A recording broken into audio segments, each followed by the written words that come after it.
Hello दोस्तों, नमस्कार। स्वागत है आपका हमारे सनातन जर्नी यूट्यूब चैनल में। दोस्तों, आज का टॉपिक है हमारा वर्ण व्यवस्था या वंश परंपरा।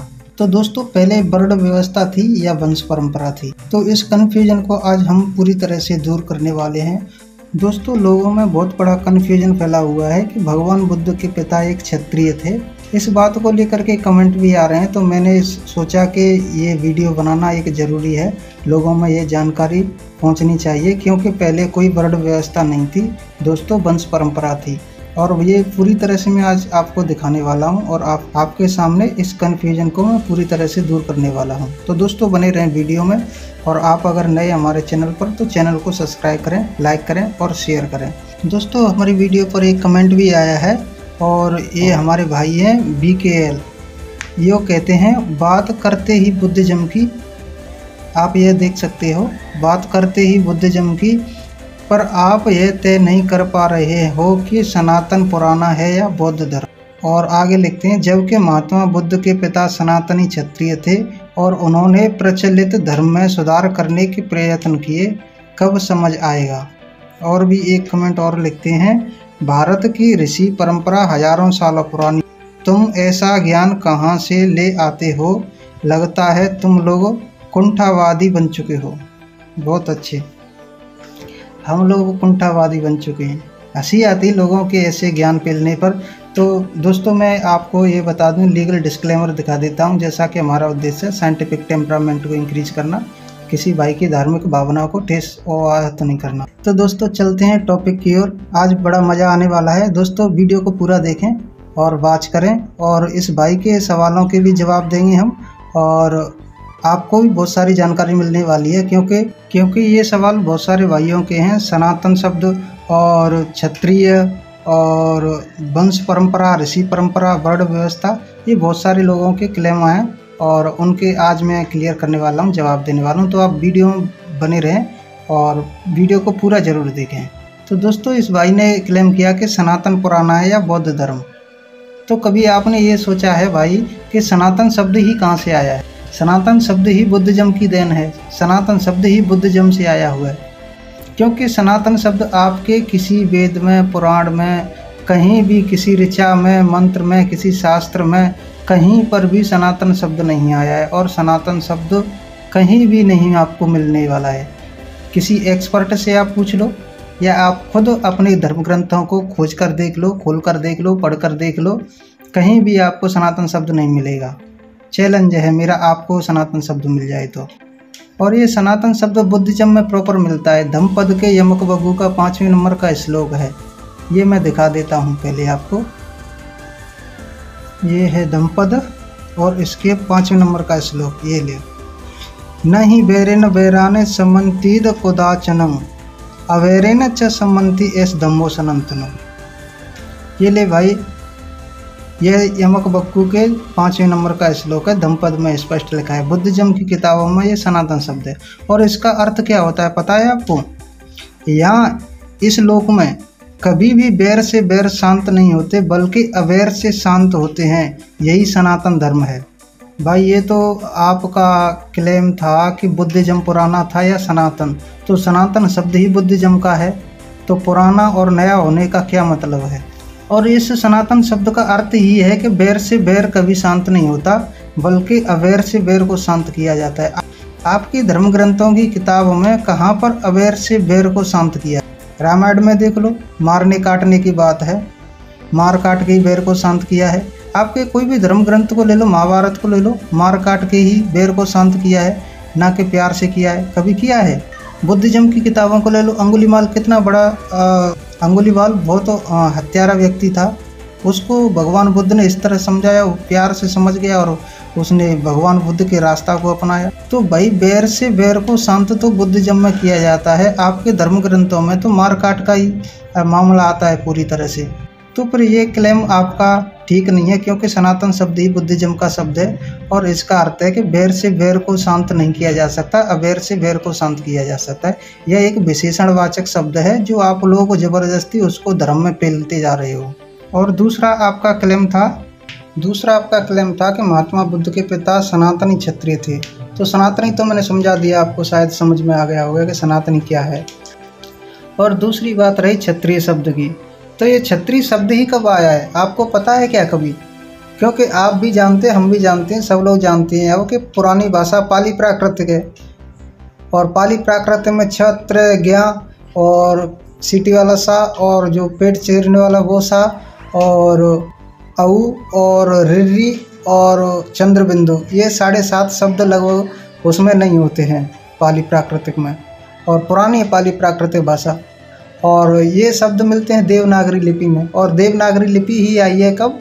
1200 साल पहले, 8वीं-9वीं सदी के बाद आई हुई है। तो पहले तो ये शब्द की ध्वनि ही नहीं थी उस टाइम पर, तो पहले तो ये शब्द ही नहीं लिखना नामुमकिन है उस टाइम पर कि क्षत्रिय शब्द। तो आप ही बता दो कि क्षत्रिय शब्द को क्या लिखते थे उस टाइम। तो पहले तो यहीं पर ये क्रॉस हो जाता कि क्षत्रिय शब्द ही नहीं था, क्षत्रिय शब्द की भाषा ही नहीं थी। पहले वंश परंपरा मिलती है, आज वंश परंपरा के लिखित इंस्क्रिप्शन मिल चुके हैं। और भगवान बुद्ध शाक्य वंश में पैदा हुए थे, और शाक्य वंश था उस टाइम, और ये हमको वंश मिले हैं कई, और ये हमको कई वंशों के एविडेंस मिले हैं, पुरातात्विक सबूत मिले हैं, जैसे कि हर्यक वंश जिसके संस्थापक और सम्राट बिंबिसार थे।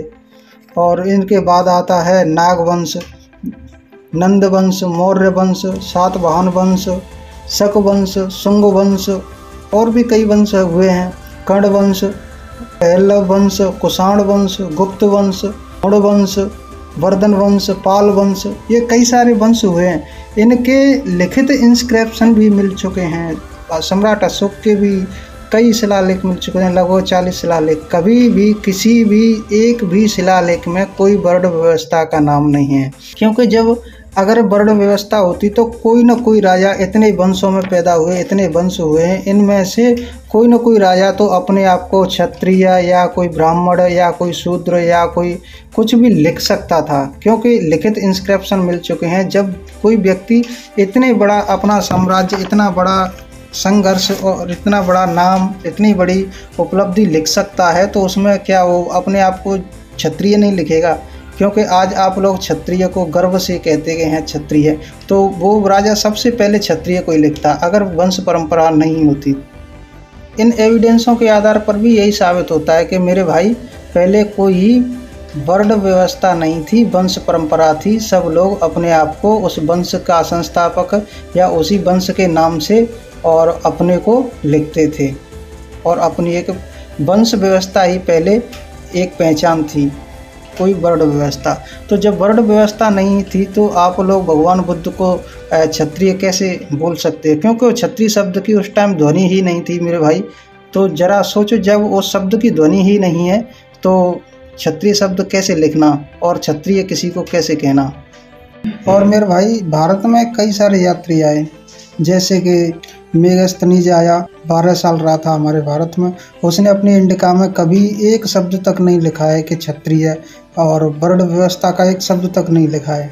और इसके हैंसोंग आया, फाइयान आया, इत सिंह आया, इन्होंने बहुत सारी बुकें लिखी हैं, कई सारी किताबें लिखी हैं, लेकिन कभी भी इनके सामने कोई वर्ण व्यवस्था नहीं थी।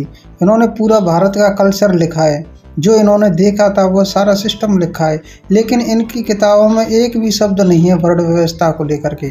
कोई क्षत्रिय नहीं था, कोई वैश्य नहीं था, कोई शूद्र नहीं था, ये सारे शब्द ही नहीं थे। वो ये सिस्टम नहीं था उनके सामने 7वीं सदी तक।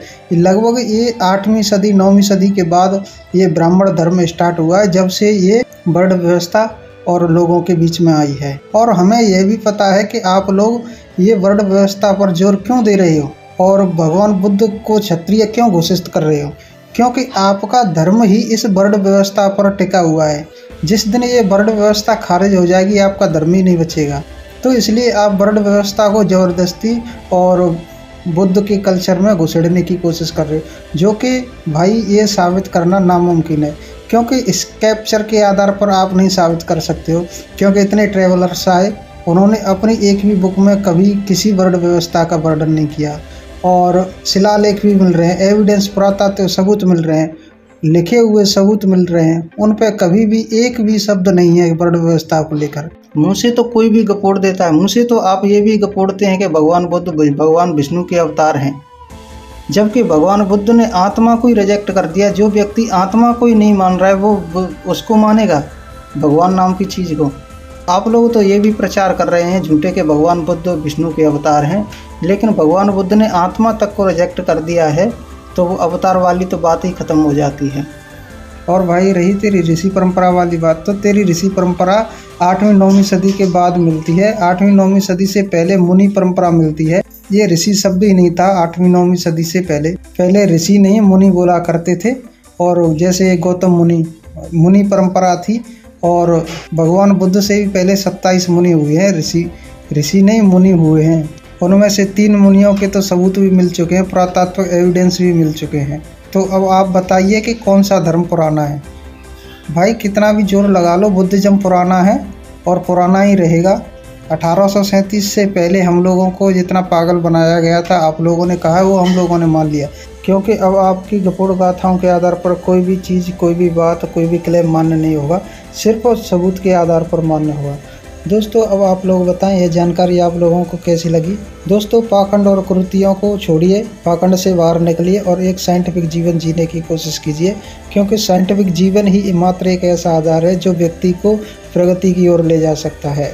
पाखंड और अंधविश्वास में व्यक्ति फंस जाता है और पीछे पिछड़ जाता है और कोई प्रगति नहीं कर पाता है। इसलिए साइंटिफिक जीवन ही मात्र एक ऐसा आधार है जो व्यक्ति को प्रगति की ओर ले जा सकता है, व्यक्ति का उद्धार कर सकता है। तो साइंटिफिक जीवन जीने की कोशिश करें। जितने भी हमारे भोजन वर्ग के लोग हैं सभी इस बात को विचार करें और पाखंड को छोड़ें और एक साइंटिफिक जीवन जिएं। जो कोई गपोड़ गाथाओं द्वारा आप पर कोई व्यवस्था थोपने की कोशिश करता है तो उस बारे में आप तर्क करें और तर्क की कसौटी में उसको उतारें। अगर आपकी तर्क की कसौटी में खरा उतरता है, कोई क्लेम करता है उल्टा सीधा, तो उसको तर्क की कसौटी के द्वारा देखें और वह तर्क की कसौटी में सही उतरता है तो ही माने, अन्यथा उसको रिजेक्ट करें और एक साइंटिफिक जीवन जिए। दोस्तों आप अगर नए हमारे चैनल पर, तो ऐसी नॉलेजेबल वीडियो देखने के लिए चैनल को सब्सक्राइब करें, बेल आइकन घंटी को दबाएं और लाइक करें और वीडियो को ज़्यादा से ज़्यादा शेयर करें, जिससे कि जितने भी हमारे भोजन वर्ग के जितने भी लोग हैं, अपन साथ भाई हैं, बच्चे हैं, उनको एक साइंटिफिक जीवन जीने की प्रेरणा मिले और वो तर्क करना सीखें और गलत और अंधविश्वास के झांसे में ना आकर के अपना मानव जीवन ना बर्बाद करें। इसलिए ये इस वीडियो को ज़्यादा से ज़्यादा शेयर करें। Thank you. सभी भाइयों को जय भीम, नमो बुद्धाय।